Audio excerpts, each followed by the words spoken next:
जानेंगे कि हमारे एनवायरनमेंट में एटमॉस्फेयर में कितने टाइप्स ऑफ लेयर्स प्रेजेंट हैं। और आज के इस वीडियो में हम लोग ओजोन लेयर के बारे में भी सारी जानकारियां लेंगे।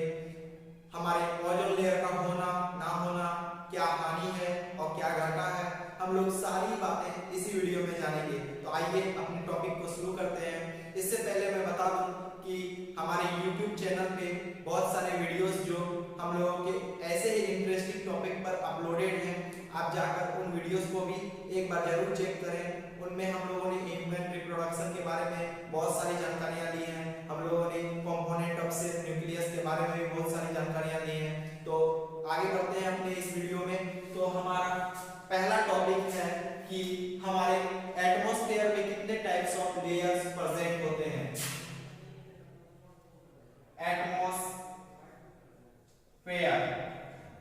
एटमॉस्फेयर में अगर हम लोग बात करें तो हमारे एटमॉस्फेयर में मेनली जो हम लोग पढ़ते हैं, हम लोग 4 लेयर्स के बारे में मेनली पढ़ते हैं, जिनका नाम पहला ट्रोपोस्फेयर,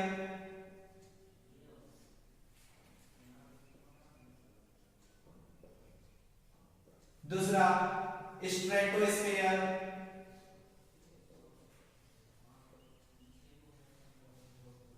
और तीसरा मीसोस्फेयर, और चौथा हम लोगों का थर्मोस्फेयर के नाम से जाना जाता है, थर्मोस्फेयर। हम लोगों का जो ओजोन लेयर का परजेंस हम लोगों के एटमॉस्फेयर में हम लोगों का स्ट्रेटोस्फेयर नामक लेयर में प्रेजेंट होता है। अगर हम लोगों से क्वेश्चन किया जाए कि हम लोगों का ओजोन लेयर एटमॉस्फेयर के किस लेयर में प्रेजेंट है, तो हम लोगों का आंसर होगा stratosphere. Ozone layer is present in stratosphere. इसके बाद हम लोगों का थर्ड लेयर जो कि हम लोगों ने लिखा मीसोस्फेयर, इसी लेयर के माध्यम से हम लोगों के जो एस्टेरॉइड के टुकड़े वगैरह हम लोगों के ब्रह्मांड से टूटकर अगर गिरते हैं तो उनको रोकने का काम जो कि हम लोगों के अर्थ में ना गिरे हम लोगों का मीसोस्फेयर करता है। तो हम लोग इसमें लिख देंगे कि stops asteroids falling directly into the earth, falling directly into the earth। तो हम लोगों से पूछा जाए कि हमारे एटमॉस्फेयर के किस लेयर के द्वारा हम लोगों का एस्टेरॉइड्स का जो टुकड़ा हम लोगों के सन्स वगैरह से टूटकर अगर गिरते हैं तो किस लेयर की मदद से हम लोग का वह रुक जाता है, तो हम लोगों का आंसर होगा मेसोस्फेयर। हम लोगों का आंसर होगा मेसोस्फेयर। और हम लोगों से पूछा जाए कि ओजोन लेयर का प्रेजेंस हमारे एटमॉस्फेयर के किस लेयर में होता है, तो हम लोगों का आंसर होगा स्ट्रेटोस्फेयर। तो आइए हम लोग ओजोन लेयर के बारे में और भी सारी जानकारियां ले लें। तो हम लोगों का टॉपिक है ozone layer based on 10, 9, 10 and 12। हम लोगों का ओजोन लेयर का सबसे पहला क्वेश्चन पूछा जाएगा कि ओजोन का हम लोगों का केमिकल फॉर्मूला क्या है, तो हम लोगों का आंसर है O3। ऑक्सीजन 3 एटम्स हम लोगों का ओजोन का फॉर्मेशन करता है। इसके बाद हम लोगों का नेक्स्ट क्वेश्चन आता है कि ओजोन लेयर हम लोगों के किस लेयर में एटमॉस्फेयर के किस लेयर में प्रेजेंट होता है, तो हम लोगों का आंसर है स्ट्रेटोस्फेयर। स्ट्रेटोस्फेयर। और हमारे इस ओजोन लेयर को गुड ओजोन लेयर को हम लोगों के ओजोन लेयर को गुड ओजोन के नाम से भी जाना जाता है, गुड ओजोन।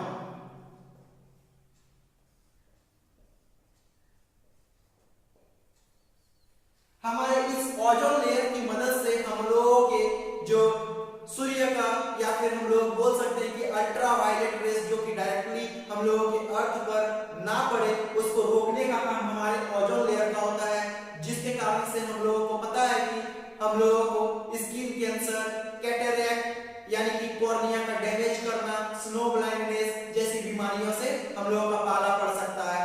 तो हम लोगों का इसका फंक्शन अगर ओजोन लेयर का हम लोगों के एटमॉस्फेयर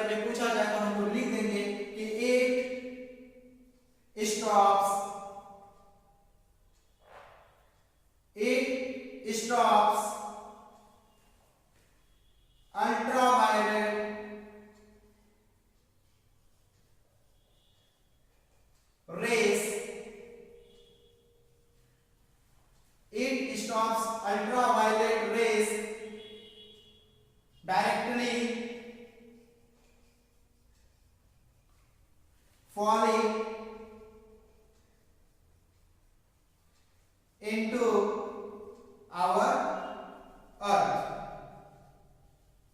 यह हमारे अल्ट्रावायलेट रेस जो कि डायरेक्टली हमारे अर्थ पर ना पड़े, इसको रोकने का काम हमारे ओजोन लेयर के द्वारा होता है, जिसके वजह से हम लोगों के अगर ओजोन लेयर, हम लोगों का अगर नेक्स्ट क्वेश्चन पूछा जाए कि अगर हमारे एटमॉस्फेयर से ओजोन लेयर को हटा दिया जाए तो हम लोगों पे क्या प्रभाव पड़ेगा, तो हम लोग लिख देंगे कि इसके ना होने से हम लोगों के यूवी रेडिएशन डायरेक्टली अर्थ पर आएंगे और जिसके कारण से हम लोगों का स्किन कैंसर, कैटरैक्ट जैसी बीमारियों से पाला पड़ सकता है। तो if it is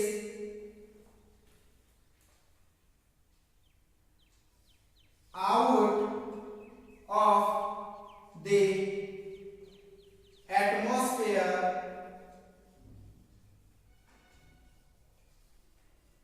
or gets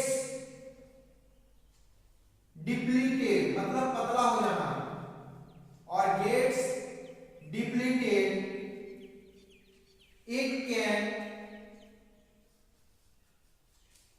cause skin cancer,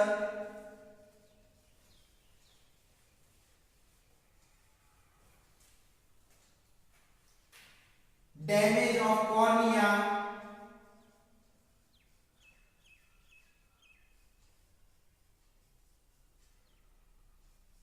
of eyes, it can cause skin cancer, damage of cornea of eyes if it is out of the atmosphere or gets depleted, it can cause skin cancer, damage of cornea of eyes if UV radiation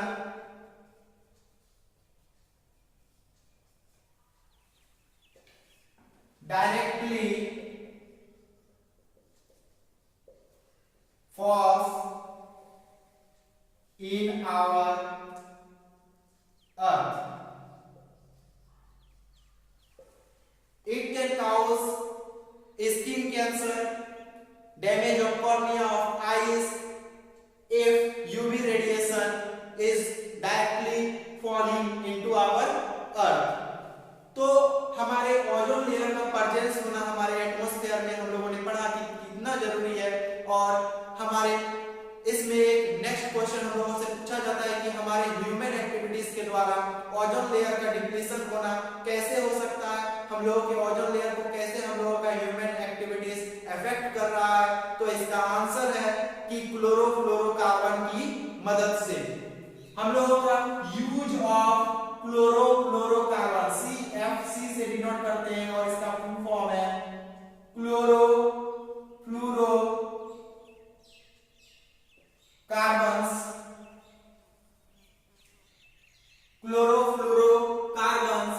और यह हमारे atmosphere में अगर खुली हवाओं में छोड़ा जाए तो यह हमारे एटमॉस्फेयर में हवाओं के द्वारा ओजोन लेयर तक पहुंचता है और ओजोन लेयर को डिप्लीशन पहुंचाना स्टार्ट कर देता है।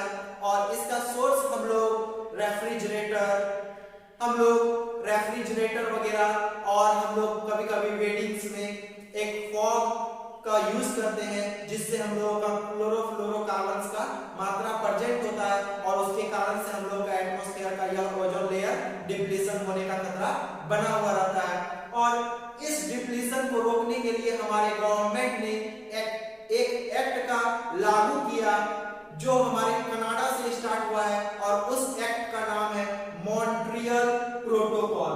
उस एक्ट का नाम है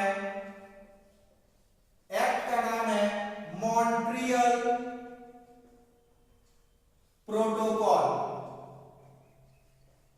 और इस एक्ट का काम क्या है, तो यह एक्ट हमारे ओजोन लेयर का डिप्लीशन ना हो इसको रोकने के लिए हमारे गवर्नमेंट के द्वारा लागू किया गया है। और यह एक्ट हमारे विश्व में, हमारे देश में 1987 ईस्वी में लाया गया था। 1987 यानी कि डिस्कवरी हुआ था मॉन्ट्रियल प्रोटोकॉल का, लेकिन हमारे देश में लागू 1989 ईस्वी में हुआ, मतलब 1989 में हमारे देश में कार्यगत में आया यह एक्ट मॉन्ट्रियल प्रोटोकॉल, यानी कि it came into act on 1989. In 1989, it came into act in 1989. और यहां से हमारा यह टॉपिक ओजोन लेयर के ऊपर हम लोगों का समाप्त होता है। मिलते हैं अगले टॉपिक में, या वह भी टॉपिक हम लोगों के लिए कुछ इंटरेस्टिंग ही रहने वाला है। अगर आप हमारे चैनल पर न्यू हैं तो हमारे चैनल को सब्सक्राइब करें, लाइक करें, बेल आइकन को भी दबा लें, ताकि हमारा आने वाला अगला वीडियोस जो कि ऐसे ही इंटरेस्टिंग टॉपिक के साथ रहने वाला है आप तक सही टाइम पर पहुंच सके। और अपने दोस्तों के साथ भी शेयर करें, अपने दोस्तों को हमारे चैनल के बारे में जरूर बताएं, ताकि इसका लाभ उन्हें भी मिल सके। और यह हमारे एग्जामिनेशन पॉइंट व्यू से यह ओजोन लेयर बहुत